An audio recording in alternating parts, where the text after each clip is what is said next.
She hadn't set foot in that building for 55 years. The old gymnasium, now weathered and forgotten, still stood at the edge of Willow Creek like a ghost clinging to its own memories. Eleanor's shoes echoed on the wooden floor as she stepped inside, where faded banners from the spring ball of 1969 still clung to the beams like cobwebs of a moment frozen in time. Her eyes scanned the room, the bleachers, the stage, the old record player tucked in the corner.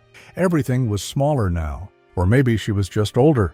But the moment her fingers brushed against the piano keys near the entrance, a song played in her mind, the one they danced to, her and Frank, that night. Their last dance, the night everything changed. What if one night could define your entire life? What if one decision, or one lie, could ripple silently for decades, shaping every joy and every sorrow that came after? Eleanor had asked herself those questions 1,000 times, and the answer was always the same. Yes, one night could haunt you forever. And yes, even love, the purest kind, could be built on something unspoken. Now, standing in the silence of her past, she was ready to face what she had spent a lifetime avoiding. Because memories don't die, they just wait to be remembered. The moon hung low that night, its light glancing through the cracked window of the old community center, now abandoned for over 5 decades. Dust floated in the air like memories suspended in time.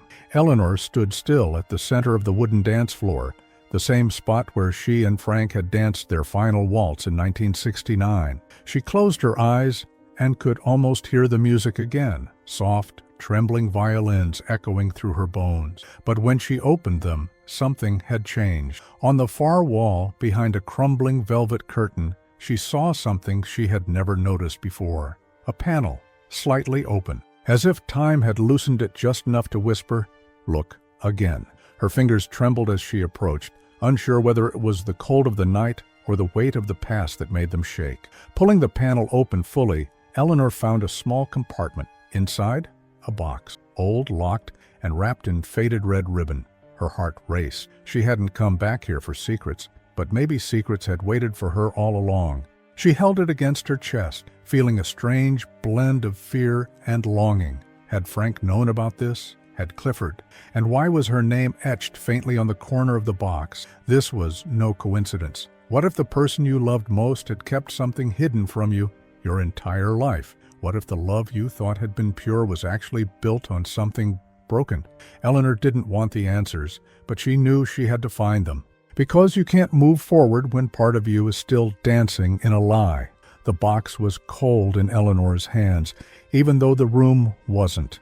It felt like it had been waiting for her, not just hidden, but left behind with purpose. She sat on the dusty bleachers, brushing off decades of silence, and stared at the faded red ribbon tied around the latch. Her name, etched in the bottom corner, had begun to fade, but it was unmistakable.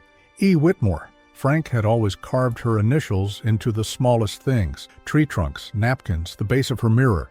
But this wasn't love. This was something else. She didn't open it right away. Her heart pounded like it used to when she waited by the phone, hoping Frank would call after the war. She remembered the fear, the ache, and the love so deep it made her ribs feel hollow. She thought he had left her. But now, holding this box, she wondered if she had misunderstood everything. She took a breath and undid the ribbon. Inside, the smell of aged paper hit her like a forgotten perfume. Letters, dozens, written in Frank's handwriting. Unmistakable, messy, passionate, each one dated after the spring ball, some weeks apart, some years. The first one said only one line: "They won't let me near you, but I will never stop writing." The morning after the spring ball in 1969, Eleanor stood alone at the train station, heart trembling with hope. Frank didn't show up at the train station. Eleanor waited with her suitcase, dressed in her pale blue skirt and polished shoes, heart pounding with hope. They had planned it. Leave Willow Creek, move to Chicago, start a life away from the tight hands of her father and the broken silences of his. But she waited 6 hours, and he never came. She had cried herself to sleep that night, thinking he had changed his mind. She thought maybe she wasn't enough. But reading his letters now, she saw a different truth. He had been stopped, blocked, controlled. 55 years later, in the quiet silence of her home, Eleanor opened the final letter, the one that would change everything. Eleanor drove straight to Miriam's house, the same best friend who had curled her hair that night in 1969, the one who had sworn she didn't know why Frank disappeared. But Miriam's face, when Eleanor dropped the box on the kitchen table, said everything. "Why didn't you tell me?" Eleanor whispered. Miriam closed her eyes. "Because your father made me promise. He said Frank was unfit, that he would ruin you, said he'd destroy Frank's family if I didn't keep quiet." Eleanor staggered back, as if the truth had weight. "He paid off Frank's family to keep him away. They were desperate. His mother was sick. They needed the money. I'm sorry, Ellie. I was 18. I was scared." The betrayal wrapped itself around Eleanor's chest like iron wire. All those years, all that pain. For what? Control? Image? She stood up, her voice shaking. "He wrote to me for years, Miriam. He never stopped loving me. And I spent my life thinking I wasn't worth waiting for." 1 week later, Eleanor drove across state lines to a small yellow house just outside Detroit, heart pounding with every mile. Frank lived just outside the city. Eleanor had found his last known address in one of the later letters. He had stopped writing in 1981, but he was alive. She felt it. Something in her bones said this chapter wasn't finished. When she pulled up to the small yellow house with the peeling paint and wind chimes, she could barely breathe. Her reflection in the rearview mirror showed everything: age, grief, strength. She was no longer that girl in the pale blue skirt. She was a woman who had survived the weight of silence. She knocked once, then again. Finally, the door creaked open. A man stood there, gray hair, soft eyes, cane in hand. His hands trembled, and when he saw her, the cane dropped. "Eleanor?" he asked, like saying her name had pulled a thread loose in the fabric of time. She nodded. His eyes filled with tears. I thought you hated me." She took his hand. "I thought you left me." He brought her into his arms, frail, warm, trembling, and 55 years dissolved between them. As the sun dipped behind the rooftops, casting a golden haze across the porch, they sat side by side, wrapped in sweaters, wrapped in silence. They sat on the porch, wrapped in sweaters, watching the trees sway. They didn't say much, just held hands. Frank finally broke the silence. "My mother died in 1970. My father drank himself to death 2 years later. I had nothing left. I wanted to come for you, but I figured you'd moved on." "I never married," Eleanor whispered. "I tried once, but no one danced like you." Frank laughed. "We were terrible dancers." "That's not what I meant." Later that night, after the world had quieted and the stars blinked above like curious witnesses, Frank returned from the back room with something clenched tightly in his hand. Frank brought out something he had kept all these years, her locket, the one she lost that night in the gym. Inside, a picture of them both, blurry but full of light. "I went back for it the morning after the ball," he said. "Your father was already there. He told me if I ever contacted you again, he'd ruin you, ruin my family, ruin everyone. I was a coward." "No, Frank," Eleanor said softly. "You were a boy, and we were trapped by people who didn't know how to love." Weeks passed, and the seasons gently shifted. When they returned to Willow Creek, the gym looked even smaller than Eleanor remembered. But this time, she wasn't alone. Weeks later, they returned together to the gym. Frank moved slowly, holding her arm. She brought a speaker. They stood where they had danced last, and she played the song. They didn't dance well. Age had changed their steps, but there was something in their rhythm that felt eternal. No apologies, no explanations, just the music and the memories and the chance to finally finish what they started. Their last dance wasn't in 1969, it was tonight. Hay didn't speak much on the drive back to Willow Creek. The world outside the car windows was washed in early autumn, trees yellowing, wind soft, the kind of stillness that follows a storm but never quite forgets it. Frank held Eleanor's hand over the center console like he had back in '69, when he was too nervous to dance but not nervous enough to let her go. And now, 5 decades later, he still wasn't ready. The gym was quiet when they arrived. No one had been there in years. The floor creaked with each step, like it remembered them. Eleanor walked ahead, her movements slow but steady. She had memorized this space long ago. The corners where they kissed in secret, the stage where her heels had caught on the curtain, the patch of floor where Frank had almost dropped her during a spin, and they both fell down laughing. But this time there was no music, no laughter, just memory, thick and invisible, like fog in the lungs. Frank stood in the center of the room, looking smaller than she remembered. He seemed nervous, the way boys get when they know they're about to do something vulnerable. And then he turned to her, pulled something from his coat pocket, and held it out with both hands. It was a cassette, worn, faded, labeled only with one word, Ellie. "I recorded this in 1970, he said softly.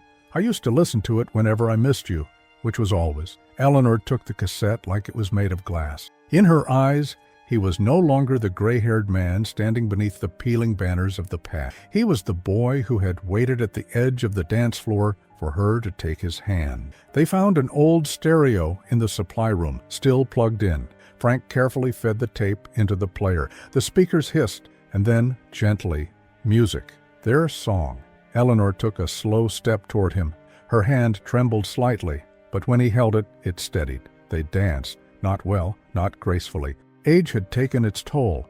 His joints stiff, her back sore, but none of it mattered, because in that moment, under the flickering gym lights and the ghosts of their younger selves, they weren't old, they weren't broken, they were 19 again, and nothing had ever come between them. Not fear, not silence, not time. As the music played on, something cracked open inside Eleanor. A weight lifting, a sorrow dissolving. She had spent a lifetime grieving the version of herself who waited at that train station. But now she knew that girl hadn't been abandoned. She had just been lied to. And now, that lie no longer had power. Frank leaned closer, his breath warm against her cheek. "You were always the music," he whispered. They stayed there until night. At one point, Frank sat down, winded, and Eleanor joined him. They laughed. They cried. They listened to the tape again. And when the batteries finally died, the silence didn't scare them outright. Before they left, Eleanor took one last look around. She knew she wouldn't come back here again. And strangely, she was okay with that.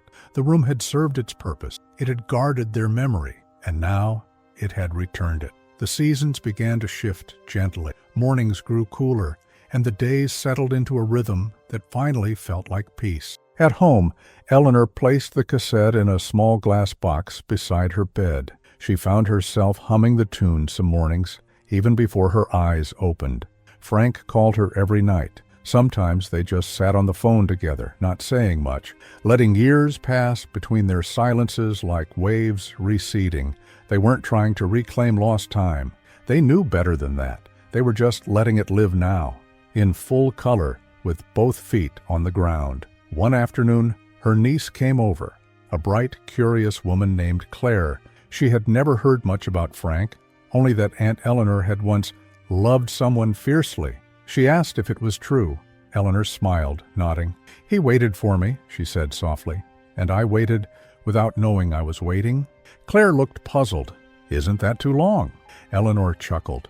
"Not when the dance is still playing in your heart." That fall, at a small community fundraiser filled with warmth and laughter, Eleanor and Frank sat side by side, watching young couples find their own first dances. Eleanor and Frank sat together at the community fundraiser that fall. There was a dance floor and teenagers slow dancing and laughter in the air. They didn't dance this time. They just watched, observing all the beginnings, all the nervous hands and fluttering hearts, like seasoned travelers watching someone else board the train for the first time. Frank leaned closer, whispering, "Think they'll remember this night in 50 years?" Eleanor smiled. "If they're lucky." And just like that, the story didn't end. It simply found peace. And maybe that's what love really is. Not just who you dance with when the music is playing, but who still holds your hand long after the last note fades. There was something about autumn that made everything feel fragile. The way leaves let go without resistance. The way the sun hung low in the sky, stretching shadows across quiet sidewalks. Eleanor had always loved this time of year, but now, for the first time in decades, she was learning to love it without the ache of something missing. Frank had started spending weekends at her place. It wasn't anything dramatic. No declarations or plans. They just eased into each other's space like puzzle pieces finally found. He would bring soup on Fridays, She'd make coffee on Sunday mornings, humming old songs while the kettle boiled. One morning, as she dusted the windowsill, Eleanor noticed something small and silver tucked into the corner. Her locket, the same one from the night of the ball, the one Frank had returned to her in the gym. She hadn't realized it had fallen there. Carefully, she picked it up and opened it again. The photo inside was blurry, faded, but to her, it was crystal clear. Two teenagers in love, unaware of how hard the world could be. She held it tightly in her palm. Claire, her niece, came to visit that afternoon. She brought along her daughter, a bright, restless 10-year-old named Lily, who darted around the living room as if looking for something hidden. "You talk about him differently now," Claire said gently, watching Eleanor from the armchair. "There's a softness in your voice." Eleanor smiled without turning. "Because I'm not carrying the weight anymore. I'm just holding the music." Claire tilted her head. "Do you regret it? Not knowing the truth all those years?" Eleanor thought for a moment. "I regret the time, but I don't regret the love. That part never left. It just got quiet for a while." Later that week, Frank showed up with an envelope in his jacket. "Don't be mad," he said, placing it in her hand. Inside was a flyer. Willow Creek's annual community dance, returning for the first time in years to raise funds for the town's music program. Eleanor raised an eyebrow. "You want to go to a dance?" Frank shrugged. "I figure it's only fair. We never got to finish our first one properly." She laughed softly. "That wasn't enough? Dancing in an abandoned gym with cobwebs and broken lights?" He stepped closer, eyes full of that same spark she remembered from 1969. "That was the last dance. I'm asking for the first one now." The night of the dance, Eleanor stood before her bedroom mirror, smoothing the front of a simple navy dress. Her hair was thinner now. Her skin had changed, but her heart pulsed like it used to before seeing him. Frank knocked at her door like it was a date. He even wore a suit. When they arrived at the community hall, it was buzzing with life. Teens, older couples, children dancing in the corner, nothing like the formal balls of the past. It was imperfect, chaotic, and beautiful. They sat for a while watching the room swirl. Then, just as the band began to play a slow number, Frank offered his hand. "Shall we?" She took it. They danced, not like they had in the gym, not like teenagers clinging to something they couldn't name, but like two people who had survived time, distance, silence, and still found their way back to the rhythm they once lost. After the dance, they stayed out front, sipping cider from paper cups, watching stars appear one by one. Frank turned to her. "I want to spend the rest of my time dancing with you, even if it's just in the kitchen." Eleanor reached for his hand. "You already do." There was no dramatic kiss, no music swell, just the quiet understanding between two people who knew how fragile life was and how rare second chances could be. 2 months passed quietly. Winter settled deeper into the town, soft and unhurried. Frank began coughing more. At first, he brushed it off, said it was the cold or dust or age. But Eleanor saw the change, the way he moved slower, how he struggled to catch his breath. The doctor was kind, but honest. "Pulmonary fibrosis. It's progressive." Frank didn't flinch. He just looked at Eleanor, as if asking if it was okay to be afraid. She nodded. "Whatever comes, we'll face it." He smiled. "Still dancing?" "Always." They didn't talk about it much. Instead, they lived the small days louder. They played records in the mornings, made toast and eggs, watched the same movies on repeat, and forgot the endings together. Frank's condition worsened with the winter. He had good days, and Eleanor cherished each one.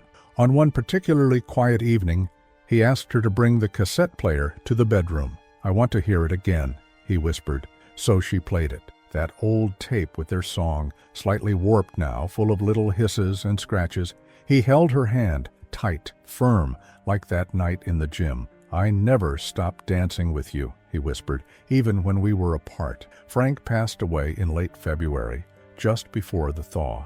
It snowed that morning, soft, slow flakes like feathers from some invisible place. Eleanor sat beside him, his hand still warm in hers, the tape still spinning silently in the background. There were no words. No need for them, because some goodbyes don't sound like endings. Some sound like music fading slowly into memory. By early spring, when the ice finally loosened its grip on the sidewalks, Eleanor felt the first hint of warmth inside her chest again.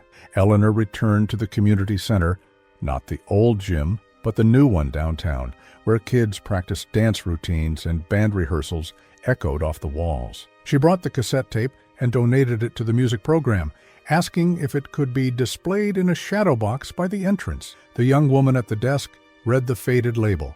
"Ellie?" Eleanor nodded. "He made it for me. A long time ago." She left it there, but kept the ribbon, the same faded red one that had once tied the box Frank left for her.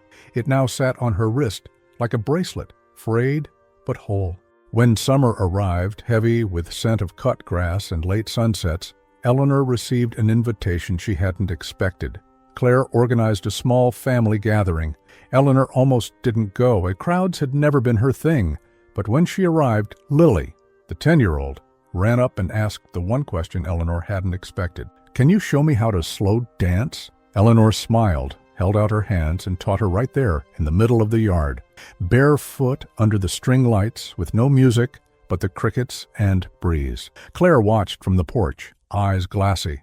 Later that night, she hugged her aunt tightly. "You look lighter," she said. Eleanor paused, then nodded. "Because I finally stopped waiting for a moment that already happened." Nothing was said aloud, but in Eleanor's heart something settled, a kind of understanding only time can deliver. We all carry unfinished music, a dance we were supposed to share, a word left unsaid, a door that closed too soon. For Eleanor and Frank, the world tried to silence the song.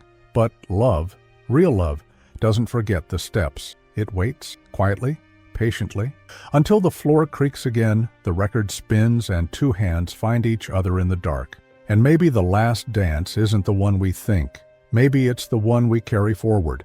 In memories, in gestures, in the way we teach a child to move gently to the rhythm of something bigger than herself. Because some music doesn't fade, it just changes form. And if you ever find yourself wondering whether it's too late to call, to love, to dance again, just remember Eleanor and Frank. The music was still there. They just had to listen.